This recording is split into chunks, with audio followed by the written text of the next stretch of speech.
नमस्कार, आप सभी का स्वागत है जनता टीवी पर। मैं हूं आपके साथ दुर्गा शर्मा। बुलेटिन की शुरुआत करेंगे एक बड़ी खबर के साथ। बड़ी जानकारी उससे आपको रूबरू करा दें। बड़ी खबर, सीएम पुष्कर सिंह धामी का दिल्ली दौरे को लेकर दिल्ली पहुंचे सीएम धामी। यह हम जानकारी दे दें, दिल्ली दौरे पर आज सीएम धामी रहेंगे। सीएम धामी ने ऊर्जा मंत्री से मुलाकात की है। केंद्रीय मंत्री मनोहर लाल खट्टर से भी सीएम धामी मिले हैं। विकास की परियोजनाओं पर चर्चा की। राज्य में ऊर्जा क्षेत्र में कार्य हुआ है। सीएम धामी की ओर से ये बड़ा बयान दिया गया है। जानकारी दे दें, सीएम पुष्कर सिंह धामी दिल्ली दौरे पर है। दौरे को लेकर यहां पर मंत्रियों से मुलाकात करते हुए सीएम धामी नजर आए। ये तस्वीरें भी आप तक पहुंचा रहे हैं, जहां पर केंद्रीय मंत्री मनोहर लाल से सीएम धामी ने मुलाकात की है। विकास की परियोजनाओं को लेकर तमाम मंत्रियों के साथ सीएम धामी की चर्चा हुई। सीएम पुष्कर सिंह धामी दिल्ली दौरे पर हैं। जानकारी दे दें, इस दौरान कई मंत्रियों से मिले हैं। ये तस्वीरें मनोहर लाल, केंद्रीय मंत्री से सीएम धामी की मुलाकात। जानकारी दे दें, ऊर्जा मंत्री से भी सीएम धामी ने मुलाकात की है। बेहद महत्वपूर्ण दिल्ली दौरा सीएम धामी का। इस दौरान कई महत्वपूर्ण मुद्दों पर मंत्रियों के साथ विचार विमर्श और चर्चा की गई है। जानकारी दे दें, सीएम धामी की ओर से बयान भी दिया गया है। वहीं जानकारी दे दें, दिल्ली दौरे पर सीएम धामी पहुंचे हैं। इस दौरान केंद्रीय मंत्रियों से सीएम धामी ने मुलाकात की है। केंद्रीय मंत्री मनोहर लाल से भी सीएम धामी ने मुलाकात की।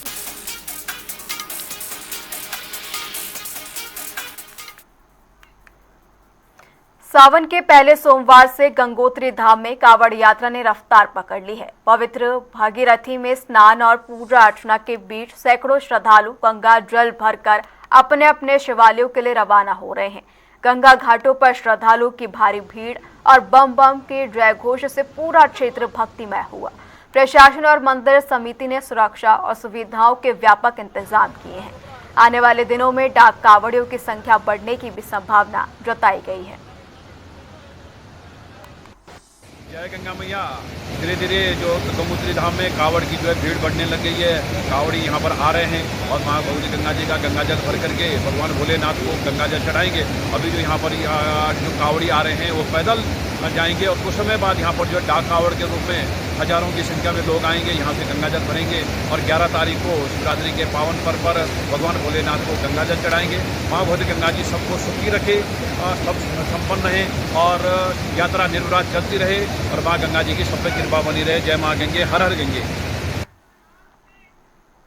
चलिए अब नजर डालेंगे मौसम से जुड़ी एक बड़ी खबर की ओर। बड़ी जानकारी उससे आपको रूबरू करा दें। मौसम से जुड़ी ये बड़ी खबर, उत्तराखंड के 6 जिलों में येलो अलर्ट जारी किया गया है। अगले 3 घंटे भारी बारिश की चेतावनी दी गई है। गरज चमक और बिजली गिरने का खतरा जताया गया है।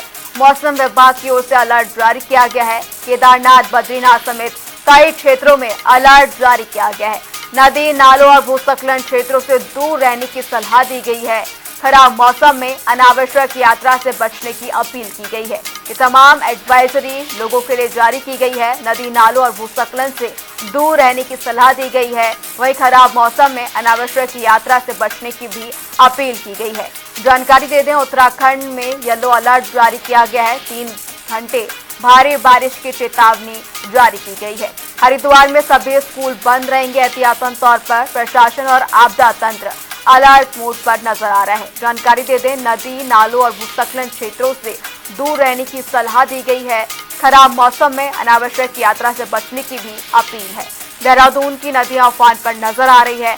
एहतियातन तौर पर हरिद्वार में सभी स्कूल बंद रहेंगे। उत्तराखंड में बारिश का येलो अलर्ट जारी किया गया है। प्रशासन अलर्ट मोड पर नजर आ रहा है। वहीं लोगों के लिए भी एडवाइजरी जारी की गई है। जानकारी दे दें, अगले 3 घंटे भारी बारिश का अनुमान जताया गया है। इस बीच गरज चमक और बिजली गिरने की चेतावनी भी मौसम विभाग की ओर से दी गई है। आने वाले 3 घंटे प्रदेश के लिए बेहद मुश्किल रहने वाले हैं। जानकारी दे दें, येलो अलर्ट मौसम विभाग की ओर से जारी किया गया है। देहरादून में कई नदियां उफान पर नजर आ रही है। इस बीच लोगों के लिए एडवाइजरी भी जारी की गई है। बता दें, लोगों से अपील की गई है कि नदी नालों और साथ ही साथ भूस्खलन वाले क्षेत्रों से दूरी बनाए रखें और बहुत जरूरी होने पर ही घर से बाहर निकलें। 3 घंटे भारी बारिश का खतरा जताया गया है। इस दौरान गरज चमक और बिजली की चेतावनी जारी की गई है। जानकारी दे दें, एक तरफ जहां बारिश होने से गर्मी से राहत मिल रही है, तो वहीं दूसरी तरफ बारिश आफत बनती हुई भी नजर आ रही है। नदियां उफान पर पहुंच रही हैं। जल भराव की समस्या भी लोगों को परेशान कर रही है। इन सबके बीच एहतियातन तौर पर हरिद्वार में स्कूलों को बंद कर दिया गया है। वहीं केदारनाथ, बद्रीनाथ समेत कई क्षेत्र अलर्ट पर हैं।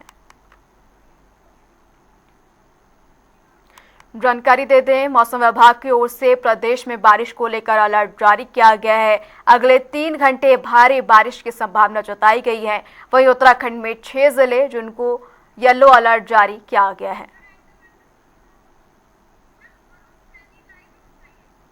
इसी पर ज्यादा जानकारी के लिए हमारे सहयोगी अरुण सैनी हमारे साथ लाइव जुड़ गए हैं। अरुण, मौसम विभाग की ओर से उत्तराखंड में 6 जिलों में अलर्ट जारी किया गया है, जहां भी मौजूद हैं आप, किस तरीके का मौसम देखने को मिल रहा है? जी दुर्गा, बिल्कुल देखिए, मौसम विभाग के द्वारा पूर्वानुमान जारी किया गया है और बीते 3 दिनों से लगातार प्रदेश में बारिश हो रही है। इस वक्त हम देहरादून में हैं और देहरादून में लगातार जो है कल भी बारिश देखने को मिली, परसों भी बारिश हुई और आज सुबह से ही मौसम जो है वो बारिश का हो रहा है। हालांकि आज सुबह से बारिश जो है वो नहीं हुई है और ऐसे में लेकिन मौसम विभाग के द्वारा येलो अलर्ट जारी किया गया है और 6 जनपदों में अलर्ट जारी मौसम विभाग के द्वारा किया गया है, जिसमें कि देहरादून, पिथौरागढ़, बागेश्वर, चंपावत, टिहरी, नैनीताल में जो है बारिश का अलर्ट जारी किया गया है और अगले 3 घंटे के लिए काफी जो है संवेदनशील अगले 3 घंटे रहने का अलर्ट है और इसी के साथ ही जो है लोगों को सतर्कता बरतने की सलाह भी दी गई है, हिदायत दी गई है। साथ ही साथ नदी नालों के आसपास जाने से लोग बचे, इस तरीके की सलाह भी दी गई है और इस तरह से लगातार बारिश प्रदेश में देखने को मिल रही है। कई जनपदों में बारिश हो रही है, मैदान से लेकर पहाड़ तक जो है लगातार बारिश अब देखने को मिल रही है। तो ऐसे में बारिश से अब जनजीवन पूरी तरह अस्त होता हुआ दिखाई दे रहा है। शहरी क्षेत्रों की बात करें तो शहरी क्षेत्रों में जलभराव की समस्या जो है वो हो रही है सड़कों पर। देहरादून की अगर बात की जाए तो देहरादून में भी IT पार्क क्षेत्र की तरफ की बात की जाए या फिर अन्य जगहों की बात की जाए तो जलभराव की समस्या जो है वो हो रही है। हालांकि वो 1 से 2 घंटे तक इस तरीके की समस्या रहती है। जब बारिश होती है तो उसके 2-3 घंटे के बाद ये समस्या समाप्त हो जाती है। तो ऐसे में लेकिन जब बारिश, इसीलिए 3 घंटे जो अगले हैं उसके लिए अगर बारिश पड़ती है तो कई कुछ जगहों पर लोगों को ही रुकने की सलाह दी गई है। इसी के साथ साथ ही चाहे वो मालदेवता की बात हो या फिर ऊपर के जो क्षेत्र है वहाँ की बात करें तो सड़कें जो है वो बाधित हो रही है। कई कई जगहों पर सड़कें टूट रही है, संपर्क मार्ग जो है वो बाधित हो रहा है। गांव से एक गांव का दूसरे गांव से संपर्क जो है वो कई जगहों पर इस तरीके की सूचनाएं भी है कि कई जगहों पर जो है सड़कें टूटने से बाधित हो रही हैं। तो इस तरह की तमाम समस्याएं लोगों को हो रही है। इसी के साथ साथ ही देर रात भी जो है मालदेवता क्षेत्र में 7 जो है लोगों को रेस्क्यू किया गया है SDRF के द्वारा। वो नदी में 7 लोग फंस गए थे तो उसके बाद उन्हें रेस्क्यू किया गया है। इसी के लिए ये हिदायत भी लोगों को दी जा रही है, सलाह भी दी जा रही है, क्योंकि प्रदेश में चारधाम यात्रा भी चल रही है और इसी के साथ ही जो है लोग घूमने के लिए भी यहाँ पर आते हैं। तो ऐसे में अगर बारिश हो रही है, बारिश के समय पर तो यात्रा करने से बचे और अगर बारिश होती है तो कई सुरक्षित जगहों पर रुक जाए और जब बारिश रुकती है उसके बाद अगर लगे कि मौसम अब ठीक है या सड़क ठीक है तो उसके बाद ही आगे की अपनी यात्रा करे। तो ऐसे में अब अगले 3 घंटे किस तरीके का मौसम रहता है और आगामी दिनों में भी किस तरह का मौसम अब रहता है, तमाम चीजें देखने वाली होंगी। इसी के साथ ही हरिद्वार, देहरादून समेत कई जनपदों में जो है बारिश को देखते हुए ही, बारिश के अलर्ट को देखते हुए छुट्टियां भी, यानी कि अरुण ये कह सकते हैं पहाड़ों से लेकर मैदानी इलाकों में जो है अब बारिश आफत बनती हुई नजर आ रही है। हमारे साथ हरिद्वार से हमारे सहयोगी हर्ष सैनी भी हमारे साथ जुड़ गए हैं। हर्ष, कांवड़ यात्रा की शुरुआत हो चुकी है, तमाम कांवड़िए शिव भक्त यहाँ पहुंचते हुए नजर आ रहे हैं। इस बीच अगर बारिश को लेकर अगर हम बात करें आगामी 3 घंटे में तो बारिश का अलर्ट जारी किया गया है। क्या कुछ तैयारियां प्रशासन की ओर से वहां देखने को मिल रही है? देखिए बिल्कुल दुर्गा, हम आपको बता दें बारिश का जो अलर्ट है वो लगातार जारी किया गया है। हरिद्वार की बात की जाए तो हरिद्वार में रेड अलर्ट इस वक्त जारी किया गया है। देहरादून, टिहरी की अगर बात करें वहां पर भी रेड अलर्ट है। रेड अलर्ट को देखते हुए प्रशासन की ओर से जिले का जिलाधिकारी मयूर दीक्षित ने रात ही यहाँ पर छुट्टी के आदेश दिए हैं। यानी आज सोमवार को तमाम जो विद्यालय हैं हरिद्वार के और आंगनबाड़ी जो केंद्र है उनमें अवकाश घोषित किया गया है। तो ये एक बड़ा फैसला प्रशासन की ओर से लिया गया है छात्रों की सुरक्षा को देखते हुए। वहीं जिलाधिकारी मयूर दीक्षित लगातार मॉनिटरिंग कर रहे हैं और हरिद्वार के जो DM है मयूर दीक्षित का पूरे प्रशासन के अधिकारियों को ये आदेश उन्होंने दिया है कि जो गंगा किनारे जो लोग रहते हैं, जो गंगा किनारे जो निवास करते हैं, साथ ही नदियों के किनारे, गंगाओं के किनारे जो लोग इस प्रकार लोग वहां पर निवास कर रहे हैं, उनको सुरक्षित रहने के निर्देश दिए गए हैं। और जो जिला आपदा प्रबंधन अधिकारी है मीरा रावत, वो लगातार यहाँ पर मॉनिटरिंग कर रही है। तो स्पष्ट तौर पर बारिश से बचने के लिए और साथ ही अनावश्यक रूप से घर से बाहर ना निकलने के यहाँ पर निर्देश दिए गए हैं। तमाम जो अधिकारी हैं उनको यहाँ पर अलर्ट रखा गया है। तो हरिद्वार का प्रशासन पूरे तरीके से अलर्ट नजर आ रहा है, लेकिन हरिद्वार में जो है झमाझम बारिश फिलहाल यहाँ पर देखने को नहीं मिल रही है, लेकिन मौसम जो है वो यहाँ पर सुहाना है। अगर बात की जाए तो मौसम की अगर बात करें तो बरसात किसी भी वक्त यहाँ पर हो सकती है। बारिश का मौसम इस वक्त बना हुआ है। टोल प्लाजा पर इस वक्त हैदराबाद जो हरिद्वार में है वहां पर हमारी मौजूदगी है और वहां से हम आपको मौसम का ये मिजाज बता रहे हैं। दुर्गा जी हर्ष, लौटूंगे आपके पास। हमारे साथ हल्द्वानी से हमारे सहयोगी संजय प्रसाद भी हमारे साथ बने हुए हैं। संजय, जिस तरीके से हरिद्वार में मौसम जो है बारिश होने जैसा बना हुआ है, बात करें हल्द्वानी में क्या स्थिति मौसम को लेकर? जी दुर्गा, मौसम की स्थिति फिलहाल हल्द्वानी की अगर मैं बात करूं तो हल्द्वानी में फिलहाल बरसात रुकी हुई है, लेकिन नैनीताल जिले में पिछले 12 घंटे से लगातार बरसात हो रही है। पहाड़ी क्षेत्रों में लगातार बरसात का दौर जारी है पिछले 12 घंटों से, जिससे अब जो है नदी नालों का जलस्तर जो है वो बढ़ने लगा है। हालांकि अभी ऐसी कोई सूचना नहीं है। बहरहाल नैनीताल जिले में अभी तक पिछले जो 12 घंटों से लगातार बरसात हो रही है, तो उसके चलते नैनीताल जिले की 8 जो सड़कें हैं वो बंद होने की सूचना प्राप्त हुई है। और मुक्तेश्वर और खनस्यू समेत 2-3 जगह ऐसी है जहां विद्युत आपूर्ति बाधित बताई जा रही है। फिलहाल इन मार्गों को खोलने का काम चल रहा है और साथ ही साथ जिला प्रशासन द्वारा कल ही 1 से लेकर 12 तक की कक्षाओं में छुट्टी और आंगनबाड़ी केंद्रों में छुट्टी घोषित कर दी गई थी। बहरहाल जिला प्रशासन के द्वारा अलर्ट भी यहाँ जारी किया गया है और लोगों से अपील की जा रही है कि नदी नालों से दूर रहे और अनावश्यक जो यात्रा है उससे बचे। फिलहाल पहाड़ों को जाने वाले जो रोड है उन पर सघन चेकिंग अभियान भी चल रहा है। अनावश्यक जो लोग पहाड़ों की तरफ रुख कर रहे हैं तो उनको भी रोका जा रहा है और जो जरूरी यातायात जो चलना है केवल उन्हीं को जाने दिया जा रहा है। बहरहाल तमाम जो सुरक्षा के उपाय हैं वो यहाँ किए जा रहे हैं। जो सुरक्षा एजेंसियां हैं, चाहे SDRF हो या अन्य जो पुलिस की एजेंसी हैं, उनको अलर्ट पर रखा गया है। किसी भी आपदा की स्थिति में तैयार रहने के लिए उनको कहा गया। जी दुर्गा। जी संजय, लौटूंगी आपके पास। हमारे साथ हमारे सहयोगी अरुण भी लगातार बने हुए हैं देहरादून से। अरुण, जिस तरीके से हमने देहरादून के कई इलाकों में जलभराव की स्थिति देखने को मिली, कहीं ना कहीं प्रशासन की तैयारियां पूरी होती हुई नजर नहीं आ रही थी। अब पहले से मौसम विभाग ने एक बार फिर अलर्ट जारी किया है। जमीनी स्तर पर देहरादून में क्या तैयारियां?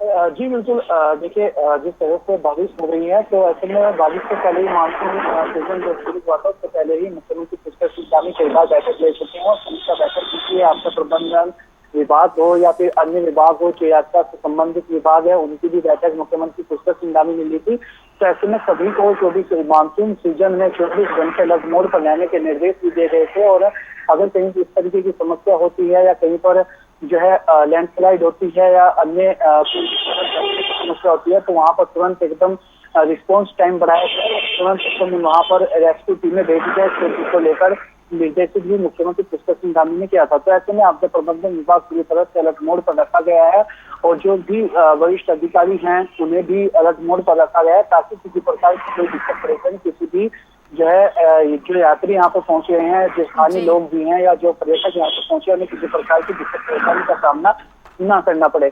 इसी के साथ ही क्योंकि देहरादून में जो है जलभराव की समस्या जरूर देखने को मिल रही है। हर वर्ष इस तरीके की समस्याएं देहरादून में होती भी है, यानी कि जल निकासी देहरादून में एक बड़ी समस्या है और हर बार मानसून सीजन में जो है इसकी समस्या होती है।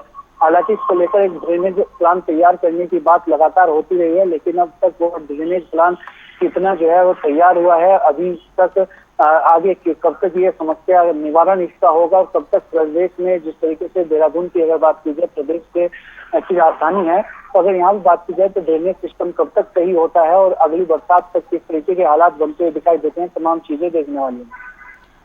जी अरुण, लौटूंगी आपके पास। हमारे साथ हरिद्वार से हर्ष सैनी हमारे साथ लगातार बने हुए हैं। हर्ष, जिस तरीके से अरुण भी हमें तमाम जानकारी दे रहे थे कि तमाम विभागों के साथ सीएम धामी ने जो है बैठक की और तमाम तैयारियों का जायजा लेते हुए भी नजर आए। बात करें स्वास्थ्य के लिहाज से, क्योंकि मौसम जब एकदम बदलता है तो कहीं ना कहीं सर्द जुकाम के जो मामले हैं वो ज्यादा बढ़ते हुए नजर आते हैं। ऐसे में ओपीडी को ध्यान में रखते हुए क्या कुछ तैयारियां स्वास्थ्य विभाग की ओर से? देखिए, निश्चित रूप से जो तमाम जो सरकारी अस्पताल है उन्हें अलर्ट रहने के आदेश दिए गए हैं। वहीं मयूर डिस्ट्रिक्ट जो हरिद्वार के डीएम है वो लगातार जो है अपनी व्यवस्थाओं को यहाँ पर देख रहे हैं। जिलाधिकारी के स्पष्ट रूप से तमाम जो अधिकारी हैं उनको स्पष्ट रूप से आदेश दिए गए हैं कि तमाम जो ऑफिस, जिस तरीके से आपने बताया, तमाम जो सरकारी विद्यालय, माफ कीजिए, तमाम जो सरकारी अस्पताल हैं उन्हें यहाँ पर अलर्ट रखा गया है। और साथ ही जो प्राइवेट यहाँ पर अस्पताल है उनके भी जो ऑनर्स हैं, जो उनके स्टाफ है, उनको लगातार यहाँ पर निर्देश दिए गए हैं। तो सुरक्षा सबसे बड़ी इस वक्त देखा जा रहा है कि किस तरीके से लगातार मानसून यहाँ पर हो रहा है, बारिश आ रही है, तो कहीं ना कहीं लोगों को तकलीफ का सामना भी करना पड़ता है, जिससे जनजीवन जो है पूरी तरीके से यहाँ पर प्रभावित हो जाता है। क्योंकि जो ग्रामीण क्षेत्र है वहां पर अगर व्यवस्था की बात की जाए तो वहां पर व्यवस्था थोड़ी लचीली यहाँ पर नजर आती है, तो उसको लेकर तमाम जो प्रशासन है वो यहाँ पर अलर्ट नजर आ रहा है। दुर्गा जी हर्ष, लौटूंगी आपके पास। हमारे साथ संजय भी बने हुए हैं। संजय, अगर बात करें कि क्या कुछ गाइडलाइन जनता के लिए जारी की गई है? जी दुर्गा, जनता के लिए बहरहाल मौसम विभाग द्वारा और जिला प्रशासन द्वारा जो गाइडलाइन जारी की गई है उसके अनुसार अनावश्यक यात्रा से बचने की बात कही गई है और नदी नालों से दूर रहने के लिए बोला गया है। हालांकि पहाड़ी क्षेत्रों में अभी जो फसल का मौसम है, फसल के चलते लोगों को यात्रा करना जरूरी हो जाता है, चाहे वो फसल को मंडी तक पहुंचाने की बात है, तो इसके लिए भी लोगों को यात्रा आवश्यक हो जाती है। बहरहाल इन सारी चीजों के बीच में जिला प्रशासन ने केवल सुरक्षित रहने और नदी नालों से खासकर दूर रहने की यहाँ हिदायत दी है। यानी कि संजय, कुल मिलाकर ये देखें तो जरूरी काम और यहाँ पर नदियों और नालों से दूर रहने की सलाह, एडवाइजरी जारी की गई है। आप तीनों का ही तमाम जानकारी और जुड़ने के लिए शुक्रिया।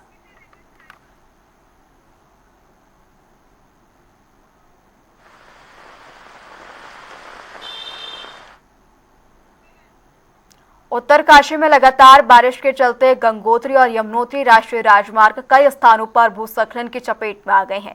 यमुनोत्री हाईवे पर सियान चट्टी से दुर्बिल के बीच 3-4 जगहों पर बोल्डर और मलबा गिरने से यातायात ठप हो गया।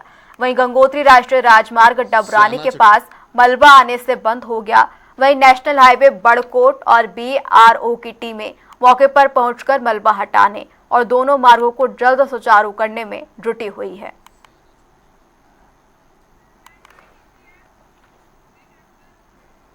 तो वहीं देहरादून में लगातार बारिश के चलते नदी का जलस्तर अचानक बढ़ने से कैंट थाना क्षेत्र के संताला देवी मंदिर के पास बने एक टापू पर 7 लोग फंस गए। सूचना मिलते ही SDRF की सहस्त्रधारा पोस्ट से सब इंस्पेक्टर राजबार राणा के नेतृत्व में टीम मौके पर पहुंची।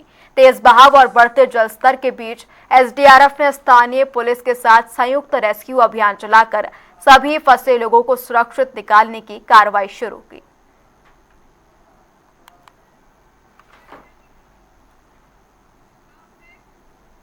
नई टिहरी में आपदा जोखिम न्यूनीकरण विषय पर जनपद स्तरीय 1 दिवसीय कार्यशाला आयोजित की गई, जिसमें आपदा प्रबंधन मंत्री मदन कौशिक और राज्य आपदा प्रबंधन प्राधिकरण के सचिव विनोद कुमार समन शामिल हुए। मंत्री ने कहा कि उत्तराखंड ने पिछले 25 सालों में आपदा प्रबंधन के क्षेत्र में उल्लेखनीय कार्य किए हैं। जिलाधिकारी नितिका खंडेलवाल ने बताया कि मानसून को देखते हुए JCB की GPS ट्रैकिंग, SDRF की तैनाती और दूरस्थ क्षेत्रों में अग्रिम राशन सहित सभी तैयारियां पूरी कर ली गई हैं। हम लोगों ने आज से शुरुआत किया है हमारे जनपद से। हम लोग जनपद में जाके आपदा के बारे में जो भी तैयारी को पुख्ता रूप दिया जाना है, जो हमारे पास वैज्ञानिक उपकरण हैं, संसाधन हैं, वैज्ञानिक टेक्निक है, ऐप्स हैं, कैसे उपयोग करें, कैसे वो हमारे लिए यूजफुल हो सकते हैं, कैसे पब्लिक को अवेयर करें उसके बारे में, पब्लिक कैसे उसका फ़ायदा उठावे उसके बारे में बताने का प्रयास किया है। और उसी के कड़ी में आज ये कार्यशाला रखी गई है। आज ये पहला दिन है, टिहरी जनपद से शुरू किया गया। इस पर हम लोग सारे राज्य में सभी 13 जनपदों में इस तरह का कार्यक्रम करते हैं। बंधुओं को भी रिक्वेस्ट करूंगी और आपके माध्यम से सभी को रिक्वेस्ट करूंगी, जो सचेत ऐप है वो बहुत एक्यूरेट ऐप है और वो वार्निंग्स भी देती है और हमें हर 3 घंटे में बताती है, तो उसको भी ज़रूर डाउनलोड करें। भूदेव भी है जो हमें अर्थक्वेक के बारे में बताती है। तो मेरा रिक्वेस्ट है कि एटलीस्ट ये सभी ऐप्स सब लोग डाउनलोड करें। सचेत ऐप सिर्फ हम अधिकारियों के लिए नहीं, सभी के लिए, तो आप लोग प्लीज़ डाउनलोड करें और आपके माध्यम से मैक्सिमम जनता को भी आप देखिए, हमने प्रयास किया है कि हमारे जहाँ इस प्रकार की टेक्नोलॉजी रहते, हमने सबको जो एक फ़ोन है सबको हमने अलग से दिए। दूसरी बात हम लोगों ने क्या किया कि वहाँ एक ब्लॉक स्तर पर भी सारी व्यवस्था, पहले क्या था, हम जिले को केंद्र मान के सारी व्यवस्था बनाते थे, हम ब्लॉक तक हमने व्यवस्था बनाई है। अब ब्लॉक से भी नीचे हम जा रहे हैं। यानी मेरा तात्पर्य ये है कि हिमालयी राज्य हों या देश के अन्य राज्य हों, चाहे वो टेक्नोलॉजी की बात करें, चाहे वो आपदा प्रबंधन में अन्य प्रकार की व्यवस्था की बात करें, हमने उसमें काफ़ी तेज़ी के साथ प्रोग्रेस किया और हम आगे बढ़े रहती है, ऐसी संभावना रहती है।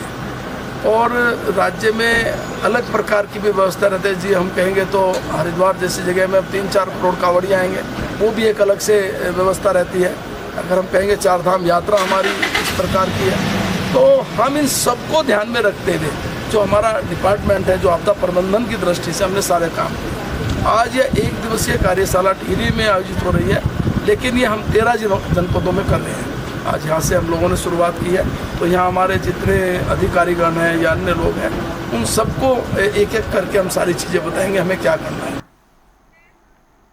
रेड अलर्ट के बीच चंपावत जिला प्रशासन का आपदा प्रबंधन तंत्र पूरी तरह अलर्ट मोड पर है। टनकपुर क्षेत्र में छोटी पुलिया के पास कार 5 से 10 फीट गहरी खाई में जा गिरी, जिसमें 4 लोग सवार थे। सूचना मिलते ही पुलिस, फायर सर्विस, एसडीआरएफ और 108 एम्बुलेंस की संयुक्त टीम मौके पर पहुंची। सभी यात्रियों का सुरक्षित रेस्क्यू कर उन्हें चिकित्सा अस्पताल में भर्ती कराया गया है। वहीं प्रशासन ने लोगों से सतर्क रहने की अपील की है।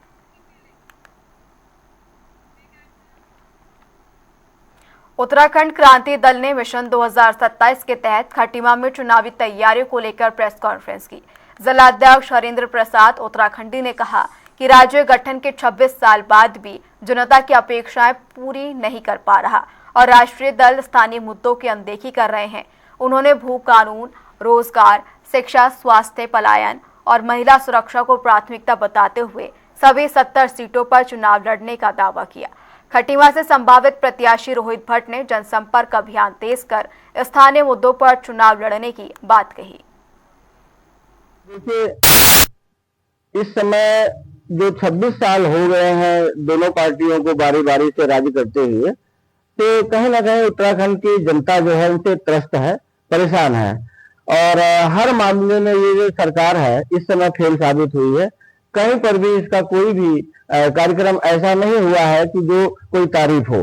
इसी कड़ी में जो 2027 का चुनाव शुरू किया गया है, हुआ है, जो सरकार की तरफ से घोषित किया गया है, तो उत्तराखंड क्रांति दल भी इसी बात को लेकर के जनता के सामने आ रहा है कि देखिए, आप लोगों ने बारी बारी से राष्ट्रीय दलों को देखा है, तो एक बार उत्तराखंड क्रांति दल को भी देखिए और राज्य बनाने के लिए, आंदोलन करने के लिए जो उत्तराखंड क्रांति दल ने कार्य किया है, उसका हक भी बनता है कि आप एक बार विचार करें, उत्तराखंड की देवतुल्य जनता एक बार विचार करे कि हमें एक बार उत्तराखंड क्रांति दल को मौका देना चाहिए। युवाओं की बात है तो युवाओं को जोड़ने का मेन मुद्दा यह है, जो इस टाइम बहुत ज्यादा जो बेरोजगारी बढ़ गई है युवाओं के लिए, और हमारे इस खटीमा विधानसभा की, वैसे तो समूचे उत्तराखंड, समूचे देश में बेरोजगारी बढ़ी हुई है, पर अगर मैं छोटे से अपने खटीमा की बात करूं अगर, तो खटीमा, हमारे खटीमा से सितारगंज का सिटकुल जो बहुत पास पड़ता है, क्या सितारगंज के सिटकुल में 70% रोजगार क्या लोकल वालों को नहीं मिलना चाहिए?